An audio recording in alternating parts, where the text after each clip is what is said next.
Welcome in physics in easy way. दोस्तों, आपके YouTube channel physics in easy way में आपका बहुत बहुत स्वागत है। पिछला वीडियो क्लिप हमारा ऊष्मा के स्थानांतरण एवं ताप से संबंधित कुछ आंकिक प्रश्नों को लेकर के था। उसमें हमने कैलोरीमीटर का सिद्धांत लगा करके अनेक प्रकार के आंकिक प्रश्नों को किया।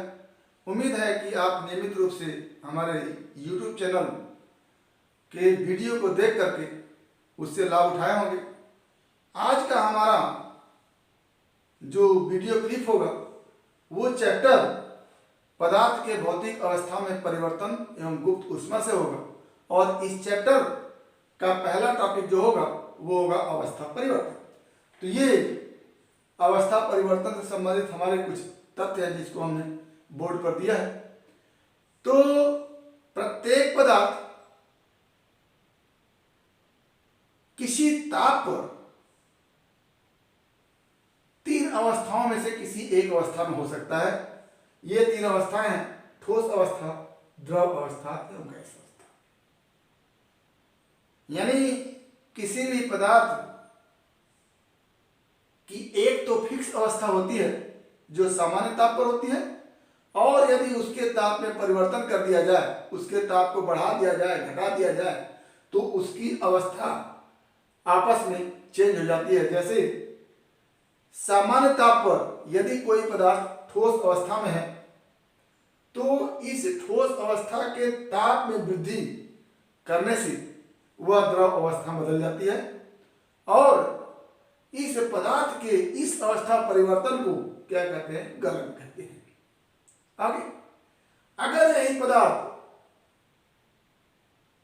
किसी ताप पर द्रव अवस्था में है तो उसके ताप को कम करते हुए सामान्य ताप तक ले आने में वह ठोस अवस्था में हो जाता है। तो इस द्रव के ठोस अवस्था में बदलने को हिमायन कहते हैं या जमना कहते हैं, और इसी को इंग्लिश में फ्रीजिंग कहते हैं। तो ये हो गया हमारा ठोस का ताप हमने बढ़ाया, द्रव में परिवर्तित हुआ, घटना क्रिया कह गई गलन, और द्रव के ताप को कम करते हुए सामान्य ताप पर ले आए तो वही पदार्थ ठोस अवस्था में परिवर्तित हो गया, और यह घटना जमना, हिमायन या फिर इंग्लिश में फ्रीजिंग कही जाती है।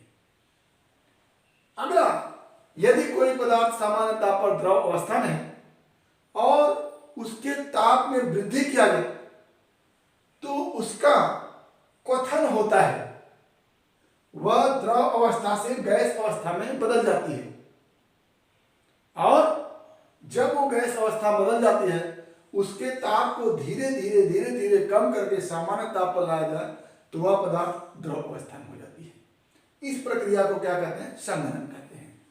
आगे, यदि कोई पदार्थ सामान्य ताप पर ठोस अवस्था में है और उसके ताप में वृद्धि किया जाए तो एकाएक बिना द्रव में बदले ही गैस में बदल जाती है, तो इस घटना को ऊर्ध्वपातन कहते हैं।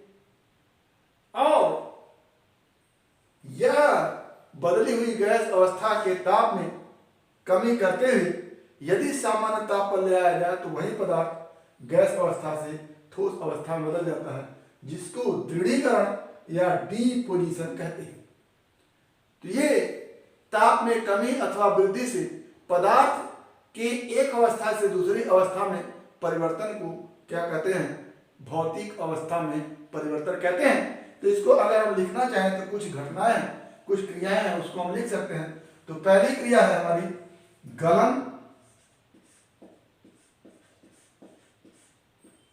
तथा इसी से संबंधित एक ताप होता है जिसको हम कहते हैं गलनांक।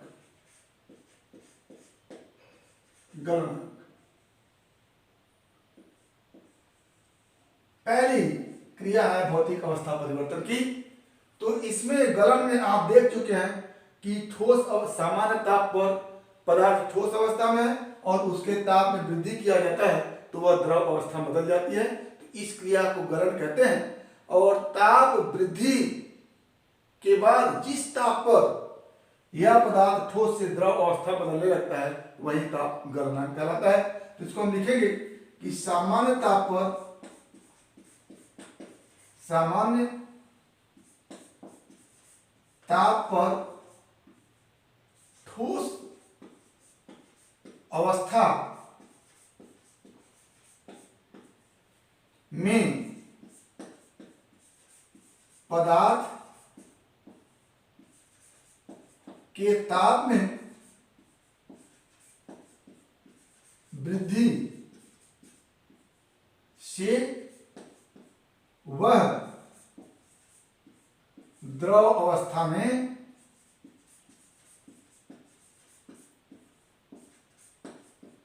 बदल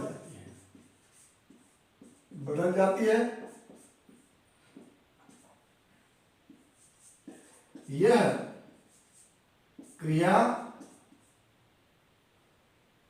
अवस्था परिवर्तन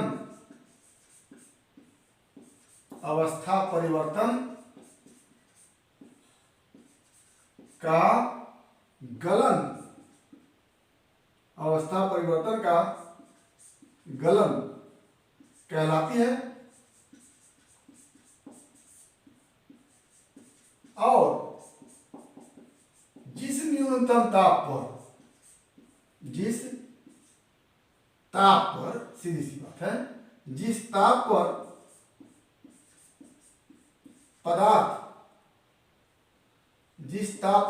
पदार्थ गलने लगता है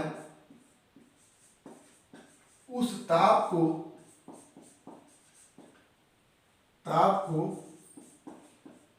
पदार्थ का गलनांक कहते हैं। पदार्थ का गलनांक कहते हैं। अच्छा, ये हो गया गलन एवं गलनांक। इसी का उल्टा हिमायन एवं हिमांक। दूसरा हिमायन एवं हिमांक।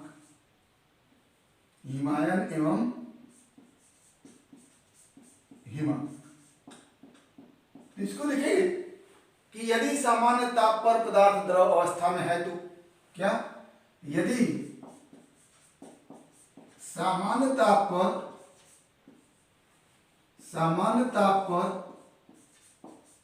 पदार्थ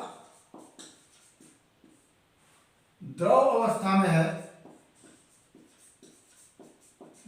अवस्था में है, तो इसके ताप में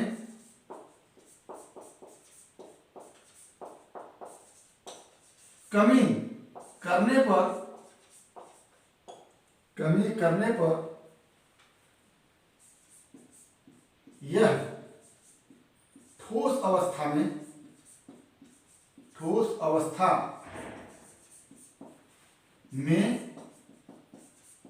परिवर्तित हो जाती है।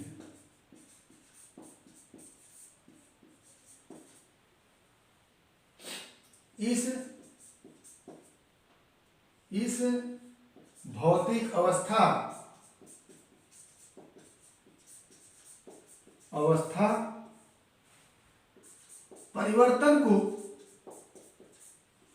परिवर्तन को हिमायन अथवा जमना, ब्रैकेट में इंग्लिश में फ्रीजिंग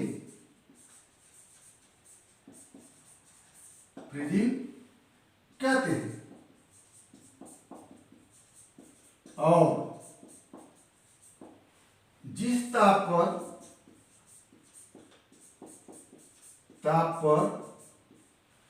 यह घटना होती है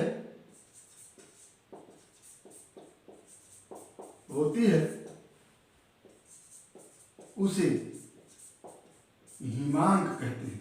क्या कहते हैं? हिमांक कहते हैं। ये हो गया, सामान्य ताप पर कोई पदार्थ द्रव अवस्था में था, उसके ताप को कम करते हुए इस स्थिति में ला दिए कि वह ठोस अवस्था में होने लगा, तो इस घटना को क्या कह दिया गया? हिमायन अथवा जमनन। और जिस ताप पर ये ठोस अवस्था में होने लगता है उसी ताप को क्या कहते हैं, हिमांक कहते हैं, फ्रीजिंग पॉइंट। क्या कहते हैं, हिमांक कहते हैं, फ्रीजिंग पॉइंट कहते हैं। तो भौतिक अवस्था परिवर्तन की दो घटनाएं हो गई, एक गलन और उससे संबंधित ताप गलनांक, दूसरा हिमायन और उससे संबंधित ताप हिमांक। तीसरी घटना जो है हमारी वो है, यहां से देखिएगा, गलना हो गया, हिमायन हो गया। अगली घटना जो है वो संघनन है। क्या है, संघनन। संघनन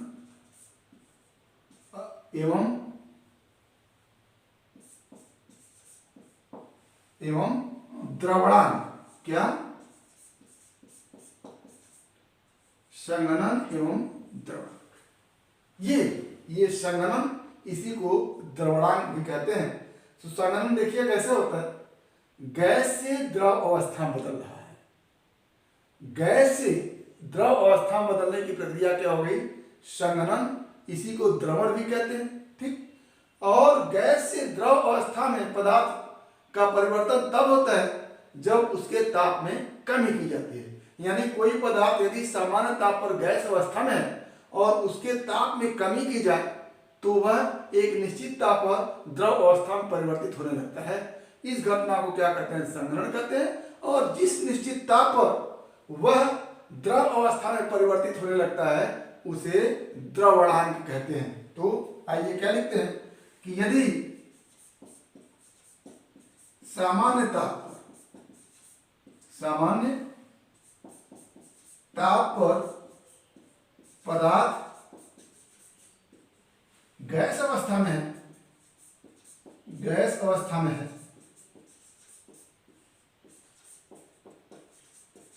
तो उसके ताप में कमी करने पर एक निश्चित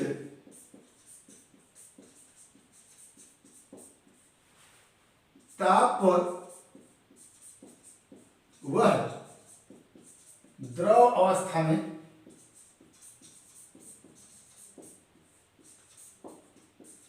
परिवर्तित होता है, परिवर्तित होता है। इस क्रिया को संघनन अथवा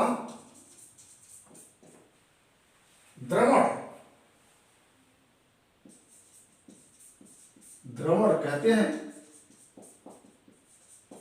और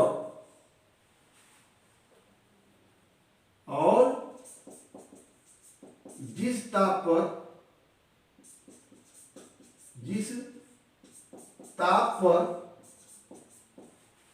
यह क्रिया प्रारंभ होती है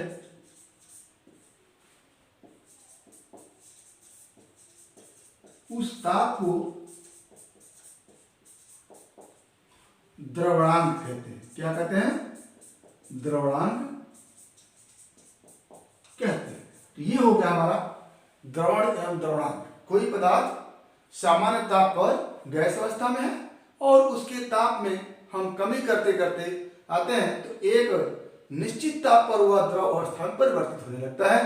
तो इस घटना को संघनन कहते हैं। और जिस ताप पर यह द्रव अवस्था में परिवर्तित होना प्रारंभ हो जाता है उसी ताप को क्या कहते हैं, द्रवणांक कहते हैं। तो ये हमारी हो गई तीसरी घटना।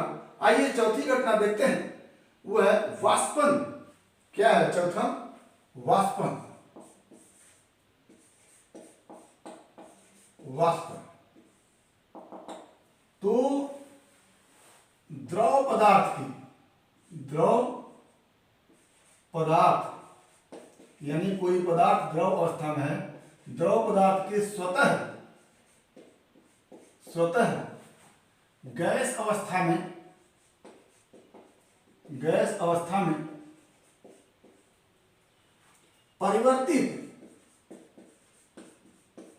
परिवर्तित होने को होने को वाष्पन कहते हैं। क्या कहते हैं? वाष्पन कहते हैं। तो वाष्पन एक स्वतः होने वाली प्रक्रिया है और यह निरंतर होती रहती है। इसमें ताप में वृद्धि प्राकृतिक तरीके से होता है, हम उसके ताप में वृद्धि नहीं करते हैं। जैसे एक तालाब का जल है, उससे जल के अणु लगातार उठते रहते हैं, गैस अवस्था में बदलते रहते हैं, तो यह प्रक्रिया जो होती है वो वाष्पन कही जाती है। तो वाष्पन और क्वथन दो पैरेलल प्रक्रिया हैं, दोनों में अंतर होता है। वाष्पन निरंतर होने वाली प्रक्रिया होती है, लेकिन क्वथन जो होती है, द्रव के ताप में यदि हम वृद्धि करते हैं तो पदार्थ द्रव अवस्था से गैस अवस्था में बदलने लगता है। इस प्रक्रिया को हम क्वथन कहते हैं। तो क्वथन में क्या होता है कि ताप में वृद्धि करते हैं, लेकिन वाष्पन में ताप में वृद्धि नहीं करते हैं। यह एक नेचुरल प्रक्रिया होती है। तो कभी कभी आपसे पूछा जाता है कि वाष्पन और क्वथन में क्या अंतर होता है, तो आप बताएंगे कि वाष्पन एक सतत रूप से होने वाली प्रक्रिया है, इसको किया नहीं जाता है और इसके लिए पदार्थ के द्रव के ताप में वृद्धि नहीं करना पड़ता है। लेकिन क्वथन तब होता है जब पदार्थ के ताप में वृद्धि किया जाता है, यानी द्रव अवस्था में यदि सामान्य ताप पर कोई पदार्थ है तो उसके ताप में वृद्धि करने पर एक निश्चित ताप के बाद वह द्रव से गैस अवस्था में परिवर्तित होने लगता है। इस घटना को क्या कहते हैं? क्वथन कहते हैं। तो आइए हम पांचवी घटना लिखते हैं, क्वथन एवं क्वथना। क्वथन एवं क्वथना। क्वथन एवं क्वथना क्या लिखेंगे कि यदि पदार्थ सामान्य ताप पर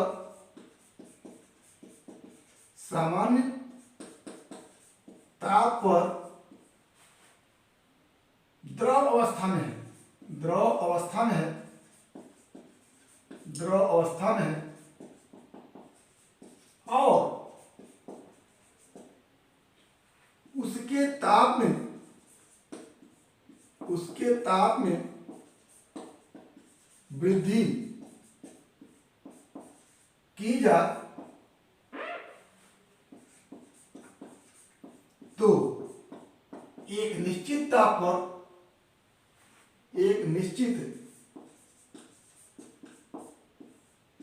ताप पर वह गैस अवस्था में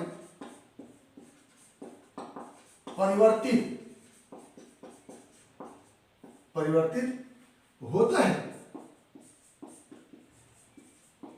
इस क्रिया को क्वथन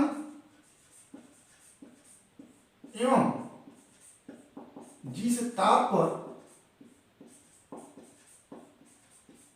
यह क्रिया होती है उसे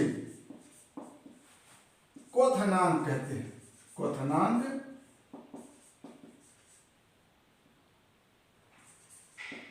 कहते हैं।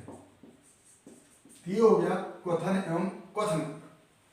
अगला जो हमारा टॉपिक है वो है ऊर्ध्वपातन, जो अत्यंत महत्वपूर्ण टॉपिक है, अक्सर करके पूछ दिए जाते हैं। तो आइए छठवां अवस्था परिवर्तन देखते हैं। ऊर्ध्वपातन छठवां। ऊर्ध्वपातन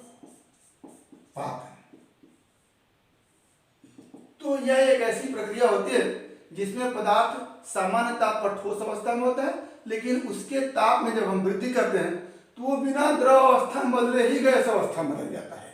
इस प्रक्रिया क्या कहते हैं? ऊर्ध्वपातन कहते हैं। और ऐसे पदार्थ को ऊर्ध्वपातज कहते हैं।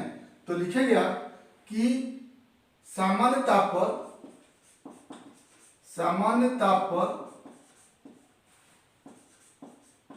ठोस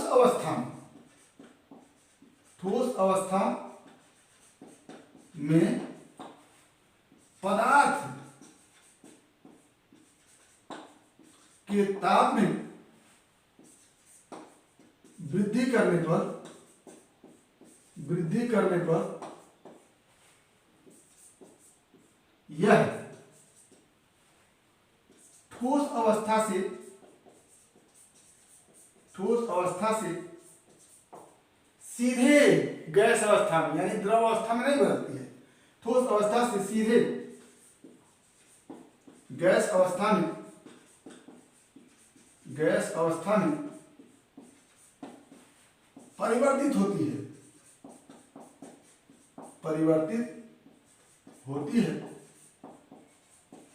इस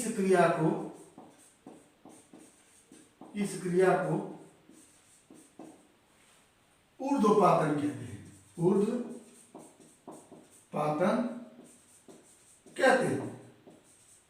जैसे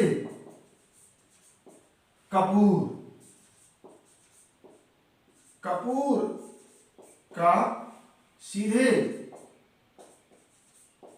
गैस में परिवर्तन, कपूर को हम जलाते हैं, उसके ताप में वृद्धि करते हैं तो सीधे ये गैस अवस्था में परिवर्तित होता है। गैस अवस्था में परिवर्तन। दूसरा, पहला एग्जाम्पल ये था जैसे में, और दूसरा ये हो गया नेफ्थलीन। इसके भी ताप को यदि हम बढ़ाते हैं तो ये सीधे ठोस अवस्था से गैस अवस्था में परिवर्तित हो जाता है। और अंतिम हमारा जो अवस्था परिवर्तन है वो है दृढ़ीकरण।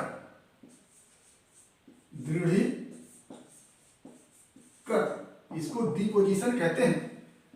डिपोजिशन।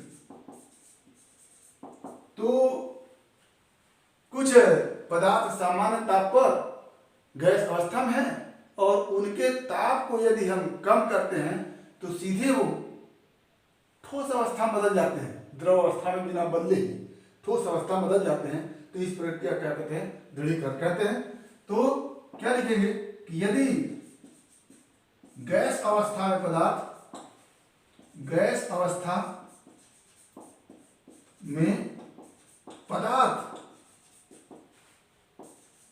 के ताप में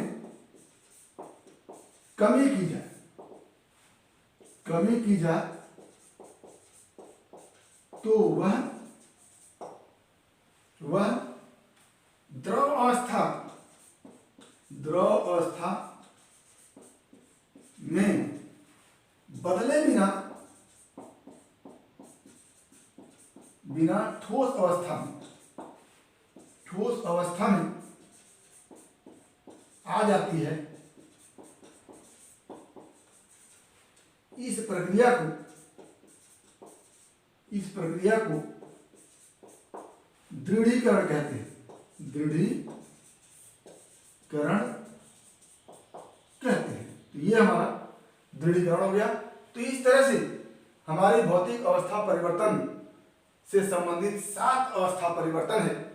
गलन, ठोस से द्रव में बदलना, हिमायन, द्रव से ठोस में बदलना, वाष्पन, द्रव से गैस में बदलना, और संघनन, गैस से द्रव में बदलना। इसी तरह से क्वथन, द्रव से गैस में बदलना, और ऊर्ध्वपातन, ठोस से सीधे गैस में बदलना, और दृढ़ीकरण, गैस से सीधे ठोस में बदलना। तो ये हमारा होता है भौतिक अवस्था में परिवर्तन और उससे संबंधित कुछ तथ्य। आगे हम किसी पदार्थ के भौतिक अवस्था में परिवर्तन को प्रभावित करने वाले कारक कौन कौन है तो उसको हम देखेंगे। पहला कारक है दाब। जैसे अगर कोई ठोस अवस्था में है और द्रव अवस्था में बदलने पर उसके आयतन में वृद्धि हो रही है, तो अगर हम दाब बढ़ा देते हैं तो उस पदार्थ का गलनांक क्या हो जाता है? बढ़ जाता है। पहला, यानी दाब में वृद्धि से पदार्थ का गलनांक क्या होता है? बढ़ जाता है। तो क्या हो गया? अवस्था परिवर्तन को प्रभावित करने वाले कारक। अवस्था परिवर्तन को प्रभावित करने वाले वाले कारक। तो नंबर 1 दाब। तो दाब का गलनांक एवं क्वथनांक पर क्या प्रभाव पड़ता है? तो गलनांक बढ़ जाता है, इंक्रीज हो जाता है। कब? दाब के बढ़ाने से। दाब के बढ़ाने से यानी गलनांक is directly proportional to pressure. क्या लिखेंगे? गलनांक जो होगा वो प्रेशर दबाव के अनुक्रमानुपाती होगा। दबाव बढ़ेगा तो पदार्थ का गलनांक क्या हो जाएगा? बढ़ जाएगा। इसी के समान क्वथनांक में भी वृद्धि होता है। कब? जब दाब को हम क्या करते हैं? दाब को बढ़ाने से क्वथनांक में क्या हो जाता है? वृद्धि हो जाता है। ठीक, यानी इसको भी हम लिख सकते हैं क्वथनांक इज डायरेक्टली प्रोपोर्शनल टू दाब। ये यानी गलनांक भी दाब के बढ़ाने से बढ़ जाता है, क्वथनांक भी दाब के बढ़ाने से बढ़ जाता है। अगला जो हमारा है वो मिश्रीकरण है, अपद्रव्यों का प्रभाव। ये तो दाब का प्रभाव था, दाब का प्रभाव। दूसरा अपद्रव्यों का प्रभाव।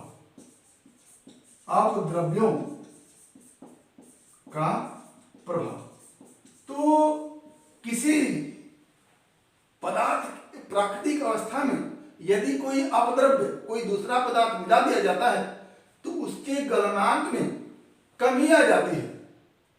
जैसे यदि आइसक्रीम है, उसमें हम नमक मिला देते हैं तो उसका गलनांक 0 डिग्री सेंटीग्रेड से घट करके -22 डिग्री सेंटीग्रेड हो जाता है। तो यहां पर लिखेंगे कि अपद्रव्यों के कारण, अपद्रव्यों के मिलाने से गलनांक में कमी हो जाती है।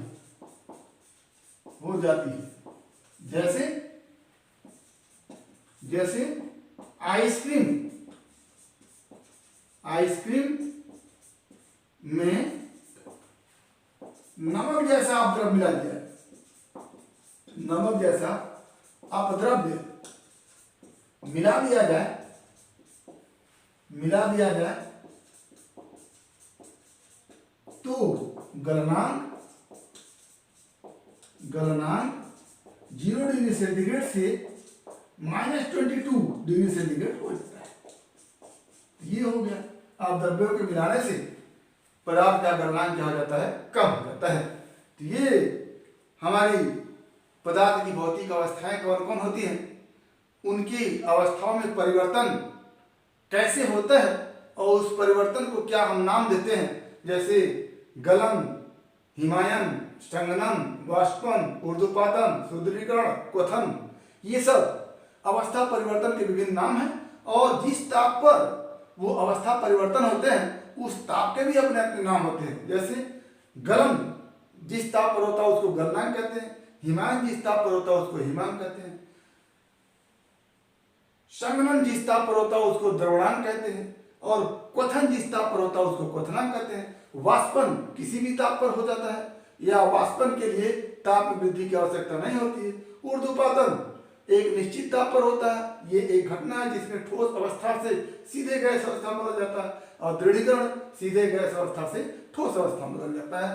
तो इस तरह से अवस्था परिवर्तन संबंधित कुछ ताप थे, उनके एक स्पेशल नाम दिए गए, और अवस्था परिवर्तन संबंधित कुछ प्रक्रिया रही, उनका भी एक स्पेशल नाम रहा। तो आज हम पदार्थ की भौतिक अवस्थाएं कौन कौन होती हैं और उनसे संबंधित कौन कौन सी क्रियाएं होती हैं और उनसे संबंधित जो ताप होते हैं उसको क्या किस नाम से स्पेशलाइज कर दिया जाता है, इसको हमने देखा।